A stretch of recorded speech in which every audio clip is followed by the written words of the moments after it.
Yo, yo, yo! What's up, y'all? Boosted Around Radio.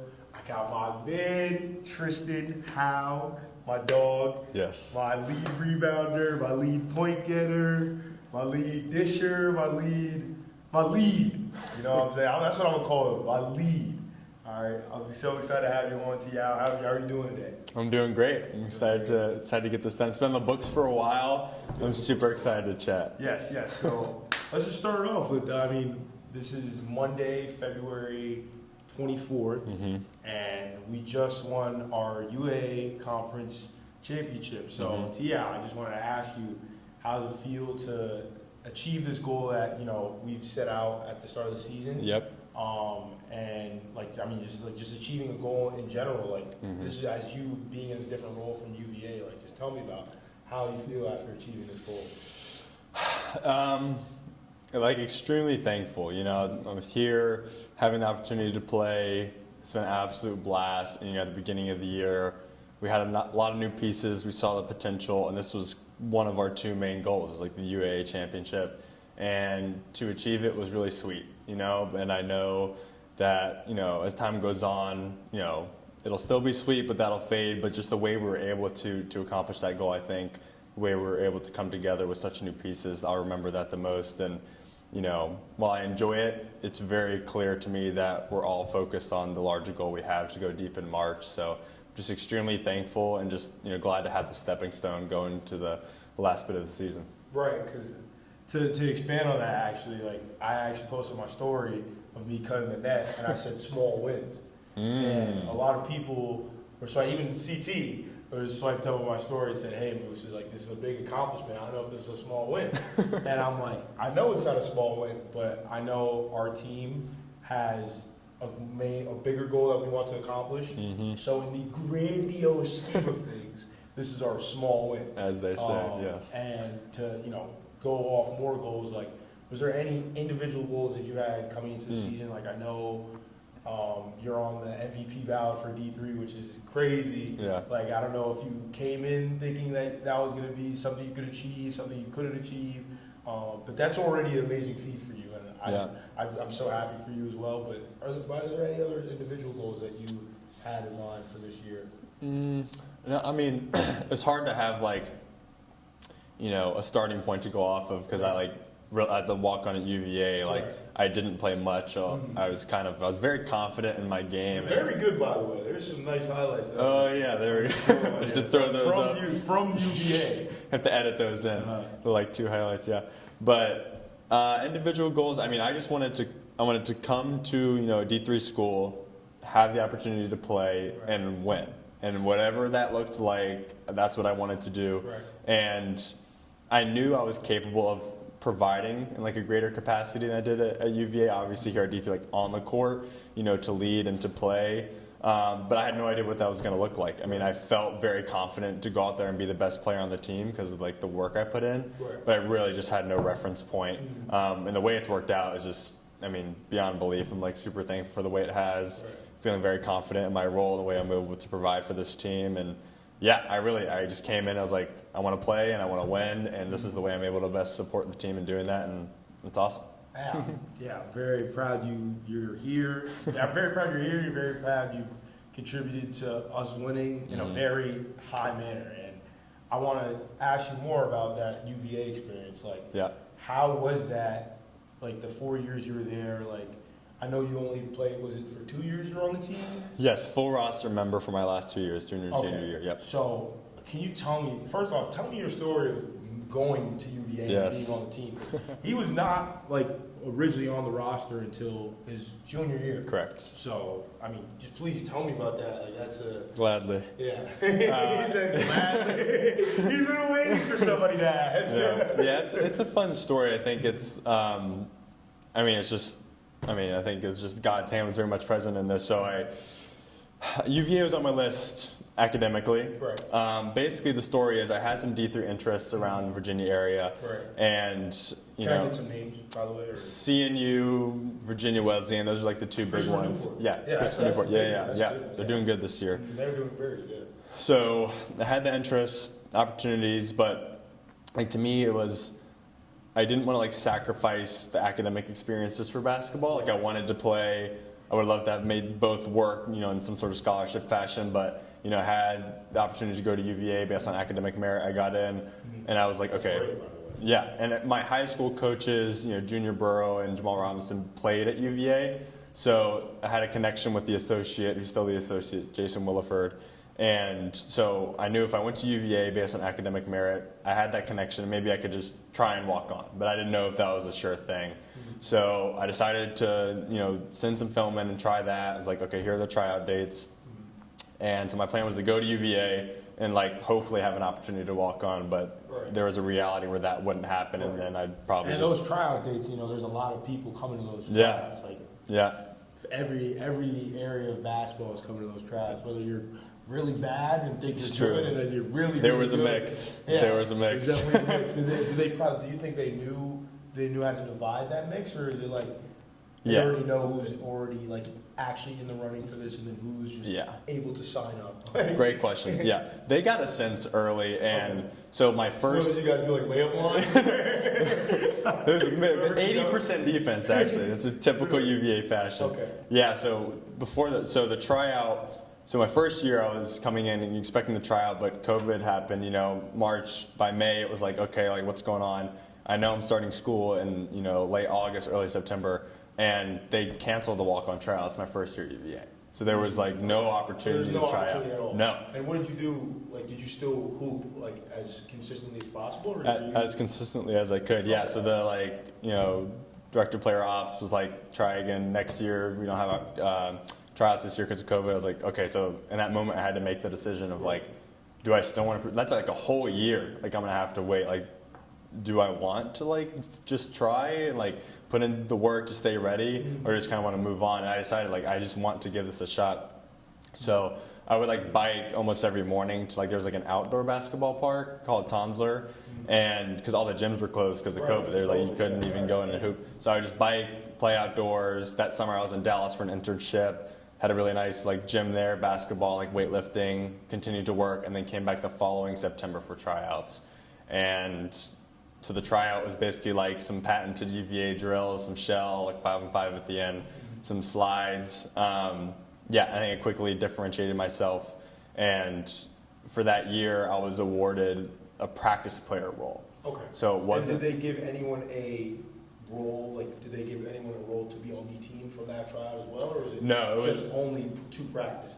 It was just for the practice player, and I think it was like capacity issue, or maybe they weren't expecting like guys to be good. Oh. So it's me. So this is an incredible feat already. Yeah. Okay. Yeah. I think so. Yeah, but, I agree. They didn't pick anyone to play. This is a great feat. So I go, and my dear friend like Bryce Walker, he was also given the practice player role. So we're in it together. He's a year below me, and so we're there basically doing like what walk-ons would do, but didn't have, you know, the jersey, the locker. We didn't lift or travel for the most part. Right. And, you know, we were there just like serving. If the guys worked on offense, we were playing the dummy defense, you know, vice versa. We're always there in the drills just to help be bodies, rebounder, whatever we needed to do. And so I just had the opportunity to be around the culture. And it was tough because I was expecting one thing, but given another. But it was like an opportunity to see like, do you want to like still do this? You know, you're serving in this way. At the end of the year, I knew I wanted the walk-on role just because I wanted to like, you know, achieve that goal. But honestly, I really wanted access, you know, just to be more a part of the team in the locker room and like have the access to the lifting because I knew I could develop my game in that way. And then after a full year of being a practice player, you know, at the end of the year, Coach Bennett was like, you can have the walk-on spot. And I was just like overwhelmed with joy. That's crazy. And did they last do 2 like years. a cool video? Or? No, it was like, yeah, you got it. And I was like, awesome. Like, and was this in front of the whole team? No, it's just like a one. It's just a one-on-one Like, okay. Yeah, they didn't go I know. Okay. It was a one-on-one conversation. Still just as cool. Yeah. But yeah, obviously that would have been even cooler awesome. if I can add that.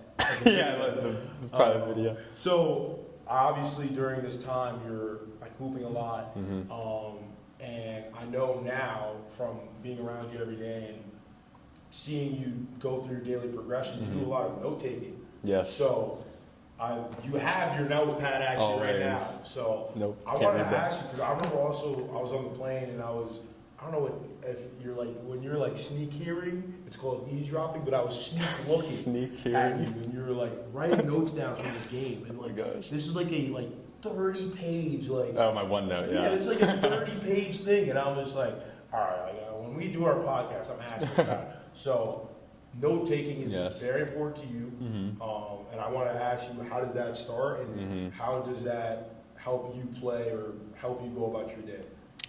Yeah, I think it's something I do in all aspects of my life. I would say, like starts in school, but I adopted the practice of journaling.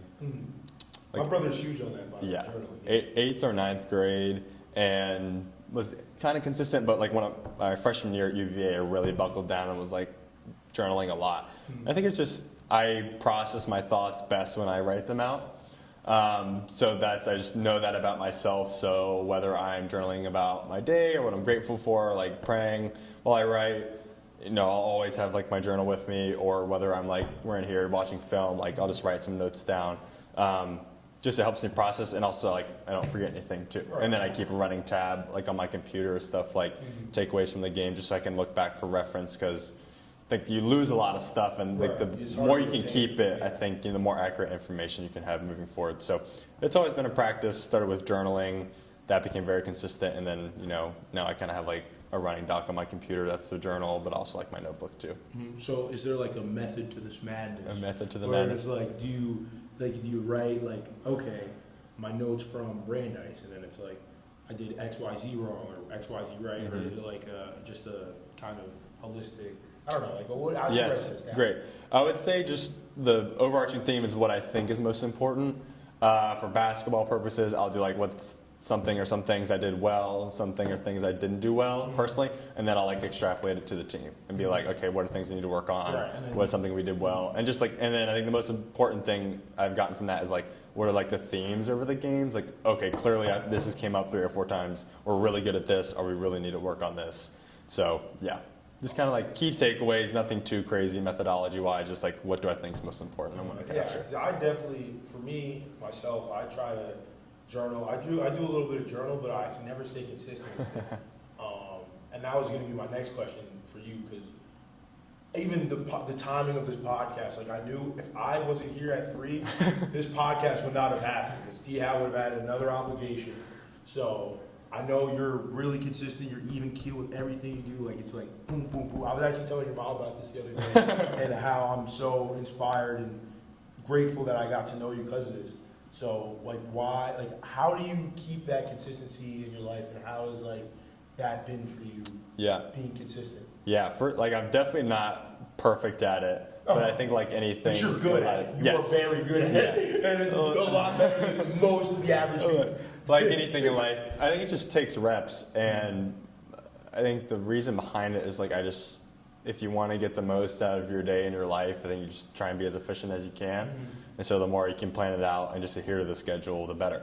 And just like a philosophy, like consistency over volume, and just like starting a new habit like journaling or being on time, just like make sure you do it as much as you can. Even like journaling, like just 10 minutes as opposed to like 30 minutes. Just start with something small and build the habit, build the muscle, and then you can start to scale up. So yeah, I think it comes down to just like, I just want to get the most out of my day and my life, and I think the more you can be efficient and on time, like the better chance I have of doing that. Okay. All right. And then is there like do you do a timer, or like? I have a watch that Or isn't Mac accurate. watch, No, so yeah, I just use Google Calendar. That's literally all I do. Yeah, we actually, Fair I just come on. I love this one because it's a story. It's a story too. I wear it all the time. Yeah, we have a lot. We're cooking. So I just got to know a little. I'm trying to tell people about you and some things I wanted to learn more about you. And now I kind of want to ask about school. So Sure. You transferred from UVA to NYU. I want to ask you why you picked NYU, and like how was that recruitment process like? Yeah, I think it kind of came down to NYU and Johns Hopkins, and there were kind of like 3 factors I used to evaluate the decision. It was obviously the basketball, that I wanted that to be part of my journey. Just like undergrad, I wasn't willing to compromise academics, so school had to be good. And then just like the atmosphere, like what is the environment I would be in. Right. So I think basketball is high level at both programs. I think I immediately clicked with the guys here, whom I played with. I wasn't even there that day. You weren't, and if you were there, I don't know if I would have came to NYU. Say anything! I thought the decision was easier if you were there. That's probably what would have happened. But academics, both high-level schools, programs are similar. And then I think, the atmosphere, environment, I think that basketball and like the environment were the two key factors for me, where like Maryland's kind of close to home, New York is very different. And I felt like just outside of basketball and school, like I would grow as a person here. Because like New York's like, it's tough. Like it's busy, it's chaotic. Like it's a crazy experience. Hustling and bustling. Yeah. Hustling and bustling. Even just getting off the train from Delancey start walking. Is a freaking struggle. Yes. Oh yeah, you gotta be careful out there. But so good. Yeah. Was that who I thought it was? Yes. Shirley just interrupted our podcast. That's no good. But yeah, so the environment, I felt like I would grow here as a person because it is tough and it's chaotic and it forces you to like, have some roots and foundations. Like, what are you going to come back to? For me, it's like the community with you guys, friends back home, other people I've met here, like my prayer life.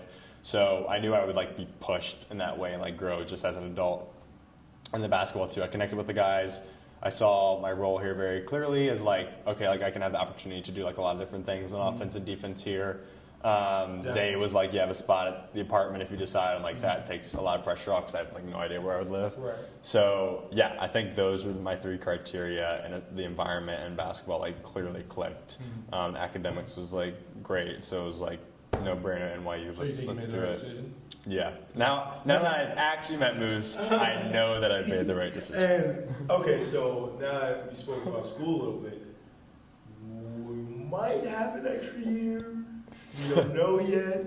Correct. I know I've already asked you about it if you did, and you told me no. But the season keeps going on, and it would be nice if you came back. So I always have to ask, what are your plans after school? I know you're also interested in consulting and other business endeavors. But I ask you, what is your plan after school? Yes. So I came in with just the intention of doing 1 year, exercise my eligibility, see what I was capable of. I've done that. I'm pretty set on like moving forward.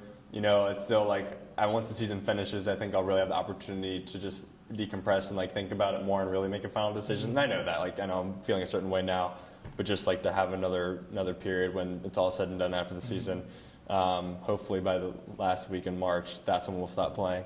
Yes, that's ideally when we want to sign up. But yeah, like consulting, I've kind of made a pivot into like wanting to do something more finance. I think that. Oh, really? This is a new development. Yeah, new development. Yeah, since your last chat. Exactly. So why does this development happen? I think that's like the biggest gap in my learning right now, and I think there's so like finance is just the broadest term, but I think the more I can understand about the finance world, like personal finance, but also just like how companies like generate wealth and how that wealth moves through a business or a school or any sort of institution, I think that's where like the incentives lie, is like how the money moves. So the more I can understand that, I think the more capable worker in whatever industry I decide like I can be. And I think in the finance world too, especially in New York, like I'll have the opportunity to work really hard and accelerate my learning. So right now I'm just thinking like, how can I learn the most as quickly as possible, like information that will, add value to me as like a worker moving forward. And I don't imagine like finance to be like it career-wise. Maybe it is, because I know a lot of people make pivots these days, but I think that's where I want to start in New York. And then any of your experiences in college, like outside of basketball, have made you lead to finance consulting, like any internships that you've done?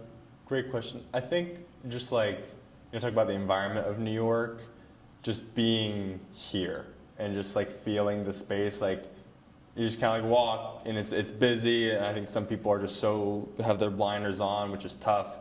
But there's clearly like a pursuit of excellence here, and like I want to be surrounded by that, and like a very so you want to live with that. Entrepreneur.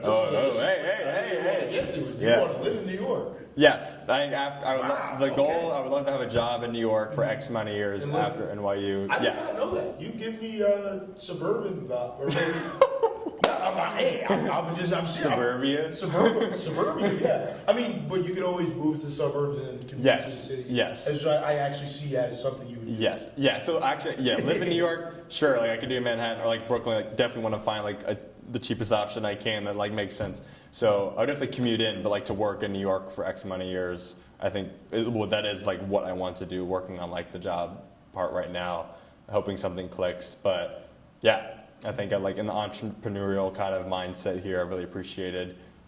The lights are turning off. No. Oh, there you go. Good job. Good job. Go. No. But yeah, so I think that's this, and anything could change at any moment. But that's my mindset and why I like New York after basketball.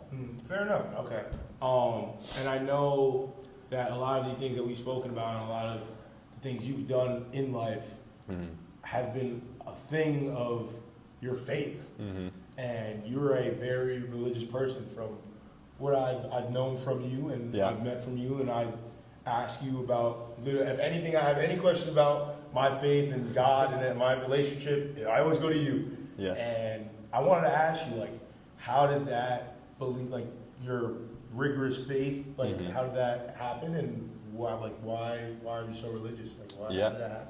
So it was a lifelong journey, but it was most like tangible at UVA. Like, it's kind of when my conversion happened, because I wasn't raised like religious. Like never went to church as a family, but I just reconnected with an old friend at UVA who invited me to my first Bible study. And I think as someone who is curious, I was like asking questions and kind of getting answers. And I think it was just the pursuit of like being curious and being around people. It's like there's something about these people that is really like attractive in the way they live their life and the values they hold. The common denominator was like Jesus Christ. And so as I continued to follow that, it resulted in me like getting baptized in the Catholic Church by the end of my third year. I think that's right. I should probably know that answer, but that sounds right.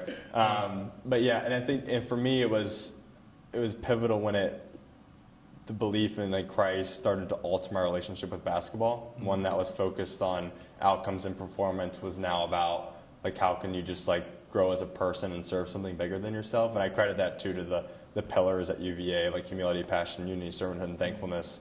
Like that's how we play ball, but that's also like how we live, and like want to teach the players like how to live their lives. So I think it was I saw this way of life changing my relationship with the sport, of one that was like hard. Like sometimes I like didn't like to play because it was just like painful the way I approached the game, but it turned into something that was much more fun and like full of love. And I saw that pivot, and I was like, this is a core part of my life, and it just spread to all parts of my life. And it gives me like a why behind why I play and like why I do anything. So then extends to NYU too. Like that's why I play, why I'm so competitive, why I enjoy it. It's because I think I can use this platform to just like honor the gifts and opportunities like God has given me. Wow, that's really powerful. I mean, I love how religious you are, and how compassionate, and how how God is living through you. Yeah. And I enjoy that, like hearing from you about religion all the time. You also mentioned to me when we spoke, when we got food together, that it's something about your outcomes. Like we were talking about basketball. Yeah. Like, and you're like, your outcomes lead to, like I was talking about how I've struggled with basketball. I was struggling with basketball, and I was worried about, like my decision making and what are my roles going to be, and this and that. And you were always talking about having faith in God and in those circumstances. How did you get to that like belief, and how has that happened for you? Yeah, I mean, and faith is like, it's like the most important, but also like the hardest thing to do. I think it's just like when so my second year at UVA, there's a verse, Galatians 6:9, that was kind of my core verse, like don't grow weary in doing good, for in due time you'll reap your harvest. By the way, and I don't know if that's like a direct translation, but that's like the language. But if you like like trust in that, like in due time you'll reap your harvest, and just like trying to control as much as you can, like you can't go wrong, and like you having faith through that process. And it's like it's hard, like it's imperfect, like you're not gonna do it perfectly, but in just like reading the Gospels and understanding, like I believe this is the truth, and that if I do these things, you know, like God will cover me. That I've had that faith, and it hasn't been easy. It's not promised to be easy, but I know I've like seen the joy and the peace that it's brought in my life, and like trust that moving forward. And that's the thing, like just like not growing weary to the best of your ability, just like trusting that in due time, like you'll reap your harvest if you like just keep pursuing the good. Growing weary. It's good stuff. That's some good stuff. I mean, T.I., this has been some great stuff, and I always end my episodes with asking about advice, and your advice towards people who watch my podcast, your advice you've given yourself through tough times. Like, I always like to end my podcast with that. So, T.I., I ask you, what is your pillar of advice for Moose Around podcast? Be more like Moose. Actually, your actual advice.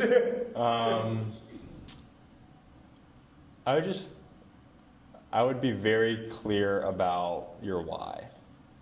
That's what I would, and I that's where I would start, is like, in all things, like, why am I doing this? In every aspect of your life. Every aspect of your life, keep asking that question and see where it takes you. That's what I would say. But I have one question for you, mixing it up over here. All right. I just thought of, all right. When all is said and done, Brian Musako, a.k.a. Moose, how do you want to be remembered? How do I want to... Wow, he's asking me questions on my podcast. How does Moose want to be remembered? The turntables. I want to be remembered as someone who's always a light in the room. Like, any room I step in, like, everyone remember that I was there because I brought something joyful to them in that day. That is what I want to be remembered as, whether that's on the court, whether that's in the classroom, whether that's even just in the simple interaction where I just met you at the dining hall. Right. Like, that's just how I want to be remembered. And yeah, that would be my 2 cents. I actually was not, I did not know you were going to ask me that. But yeah, that's how I'm moosing around. I would say you've been very successful in that endeavor so far. Thank you. Thank you for having me on the podcast. Yeah, my guy. That's the first handshake at the end of the episode. Oh, there it is. That's how we got signed off. Yeah, appreciate you. Moose Around out.